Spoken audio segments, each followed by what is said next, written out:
Hello, my friends. This is Rick, and I apologize. It's been a few weeks since I've done any videos. I've had the month of September was fairly busy. I was working 6 days a week, and then trying to catch up on things at home. Plus, I had my 54th birthday on the 20th, and I kept pushing. I thought I'll get some videos done, and I'll get some videos done the next week, and etc. etc. And here we are, a couple weeks behind. But hey, that's the way things work some days. This is life. And this is the Mouths of the Entwash. This is a fantasy role-playing adventure module from J.R. Tolkien's Middle-earth from Iron Crown Enterprises. And let's see. This is first edition, 1988. I would have been 3 years out of high school when this was produced. This is one of the handful of missed opportunities as far as I'm concerned. Traditionally, most MERP Iron Crown production for Middle-earth, even the smallest books, contains considerable amount of information on the vicinity or the region that the gameplay takes place in. The Entwash does not do a really good job of that. I'm not decrying the work and effort that the creators put into it. I'm just saying, considering they were really shooting for a traditional ready-to-run module, and in that aspect they succeeded, but it's nothing spectacular. I've never actually played it. I may have tapped it once or twice if I had a group that was passing through the Entwash or nearby, just for a little bit of inspiration, and pretty much because there's not a lot of backstory. We get a little bit of the information. There's some towns and villages. It actually implies by the amount of villages and stuff that if you look at the map that comes with it, that's here, suggesting that there are far more residents in the region than, and I got it upside down, of course, that would actually be here. I mean, if you look at anything else pertaining to the area, right? But when I talk about missed opportunities, they could have included, the Falls of Ruros and Amon Hen and Amon Law and the regions around it. They could have included information on the Wold. They could have been a little bit more in-depth information on Caladeron, pre-Rohan and post-Rohan, and the specific concepts of river travel and trade and things like this. So there was just, to me, a lot of missed opportunity to expand in a region that is actually fairly central to traveling between the north and the south in western Eridor. So if you're going up to Rovivian, yes, I know I have pronunciation issues. It's called dyslexia, people. Look it up. Anyway, lots of opportunities that was passed up, and what is in here is average. I'm almost wanting to call it mediocre, and that's not being fair, but it's average. So we get a little bit of the local fauna, a little few new creatures and beasts and things like this. We get a few monsters additions. Mewlips are the most dominant type. That'd be the picture, this fella here, right? And the opportunity. So when we go just 2.5 pages of regional material, fauna and flora, and that's it. I mean, there's no real effort to give us the taste and flavor of the Entwash, which is, yes, it's a big swamp, but it's also a key transportation area for a lot of river travel, and an obstacle, of course, as well as value for a number of purposes.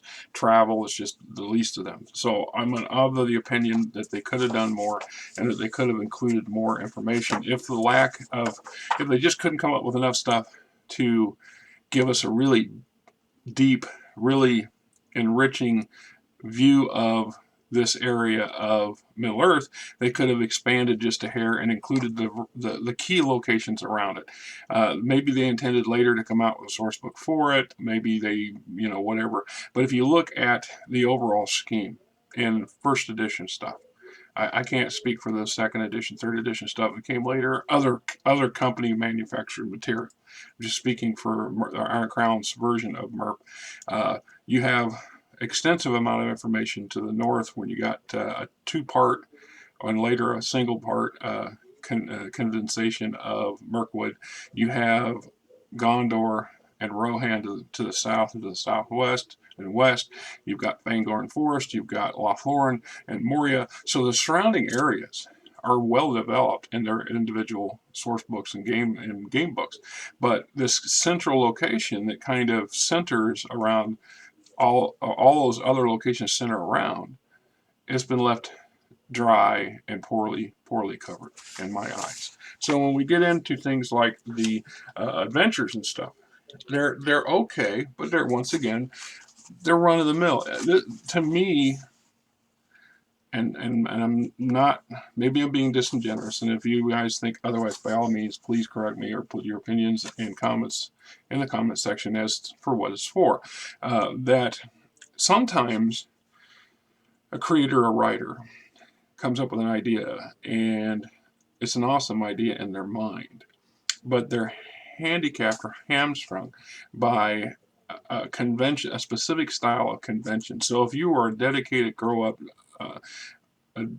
Advanced Dungeons & Dragons or Dungeons & Dragons player, and you're used to their style of modules and how they're portrayed and how they're pushed out in some of their adventures, then you decide, oh, I want to do something set in Middle-earth, and you fail to take into account that the Middle-earth flavor is far different than the standard Dungeons & Dragons. There are significant differences in the details.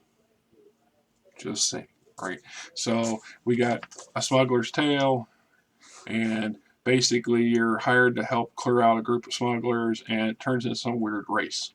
Everybody splits and heads in different directions, and you're going to pursue them individually or in groups. That shows how the smugglers and how they do things individually to survive and to operate. So, and we have the layout of the town, the traditional, there's a base of operations for the area kind of thing.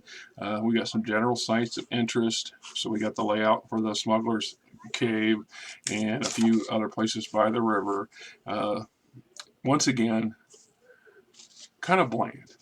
It's bland reading, it's bland play. It's more a low-grade traditional. Here's something to work with, and you try to embellish it. The next part is the Smuggler's Flight of Court and Mcanders, and it breaks them down into the individual. Like I said, here's the Smuggler's Flight. Following documents, various escape routes taken by the bandits. These journeys can, of course, be interrupted at any time by the player characters or any other encounter for that matter. So, in truth, the NPCs are running. Why would we interrupt them with it? If the players are not involved, then there's no point in knowing, other than for backstory, what these individual groups do. So individuals are out, taskers are out. The only other possibility in my mind is if your players assume the roles of these characters and or these NPCs and follow their route and in their encounters, which is kind of convoluted or twisted a little from our traditional module play. The task, starting the players, aids, obstacles, rewards. Then we get the third adventure, or the second full adventure, is Mcanders Tower. Some years ago, there was a governor, and blah, blah, blah. He built a big fancy power. Third age, outlaws busy, harmless, frequented by traders, travelers, holy spirit weathered by the years, damp ice biting winds, blah, blah. The plot, General Trey rises upstream. His pilot is ill and he's taken another riverman, and there's none in the tower, so he waits. So there's some nefarious things going on. Your traditional people trying to overtake the proper leader, and possibly your group preventing this. But the layout for the adventure is vague. There's not as much detail or much drama instigated in. It's kind of left up to the game master to come up with, or the storyteller to come up with, flushing it and fitting it together. Just basically some entry-level basic information of the NPCs and the location. And then the tower itself, of course, the vicinity in and of itself. This here, which have some value in other installments, other games, other locations as a atypical late to mid third age Gondorian tower slash hold fast or something. Just throwing it out there. Land around the tower, the task. There are 3 parts to this adventure. First of all, slaying a Hathon and hunt the killer. Second comes the Herion's invitation to hunt or shoot away from the tower. And finally, the adventure accumulates with the capture of the potent crazed men who have wreaked havoc around the tower, which involves bringing Unar, the real culprit, to justice. Right? And go rewards. There's no promise of reward in this adventure. Of course, characters can certainly keep whatever they catch during the hunt. It's also likely Heron will reward them for any help they give rescuing the individuals threatened by the crazed man. This might be up to 250 gold and the promise of hospitality whenever they're passing a tower, and maybe not. Right? We're back to that atypical Dungeons and Dragons style of campaign where loot is often the primary driver of why we involve ourselves in things. Where in Lord of the Rings or in Middle Earth, while that may hold true, tradition to the story and the flavor is people doing good deeds to rectify bad deeds without really expecting, we're not mercenaries. Like the traditional adventuring party or company in a Dungeons and Dragons setting are traditionally mercenaries. We're out to make a living, claim and acquire loot in various manners, from pillaging and raiding and evil creatures and lairs and things like this, and or being hired by local people with money to achieve a task. Anyway, the third adventure is The Lost Ring. It talks about Lady Tatham's Tale. This is a minor noble born in Dornell. I noticed there's a lot of that goes on in Merp. A lot of these, quote, noble people have ties back to Prince Infermel's realm, Dornell. And it's great, but, it's maybe overused to her. Anyway, she is married, comes to live with this wealthy individual who's appointed by the king to be basically a tax collector and overseer of the area of the Entwash, etc.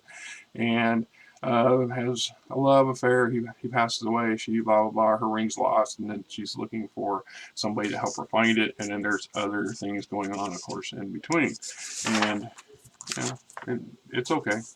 It's not spectacular. The biggest foe you're going to run into, and probably the most deadly, would be the Mewlip mage. So it's bad enough that these undead things function or are about and are deadly and dangerous, but they're capable of becoming more intelligent than the average undead monster and gaining the ability of becoming a mage in addition, which makes for, you probably want a little bit higher level group of players to deal with this.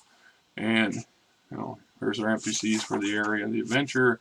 There's the fortification, the area, how deep into the Entwash you are, blah, blah, blah, major channels, minor channels, layer of Barrett Theron. Once again, another potential blueprint and layout section for another castle in mid to late Third Age Gondorian construction capabilities. So the plot, starting the players, other aids and obstacles, so on and so forth. And then your traditional tables and NPC stats, encounters, beast tables, flora, fauna, etc., and a handful more maps. So once again, this potentially has some playability. I mean, I'm not going to knock it. It's all a matter of how you and your characters or players pursue it. There is some base information. There is some useful stuff here. It just, to me, felt like it's lacking in comparison to most of the other works that Iron Crown Enterprises produced and edited and oversaw for Middle Earth. This one here feels like one of those cookie cutter adventure modules that really sole purpose is to generate money, because it doesn't add any decent substance to the overall world and story that's being crafted, in my opinion. Of course, that's that. This is Rick, and like I said, apologize for the slight hiatus. Yeah, I was averaging 55 hours a week. And when I work my job, and I know some people say, you shouldn't talk so much about your own life. But hey, this isn't part and parcel of my life, right? But many times I work a split shift. I will work in the mornings, I'll have part of the afternoon off, and then I'll work in the evenings. And then when comes the weekend, I'm just brain dead. I'm bushed. It is part of getting older and being me. So hey, we're on and off and on to the next great thing, right? Till next time. Enjoy the fall weather. It's actually pretty decent here right now.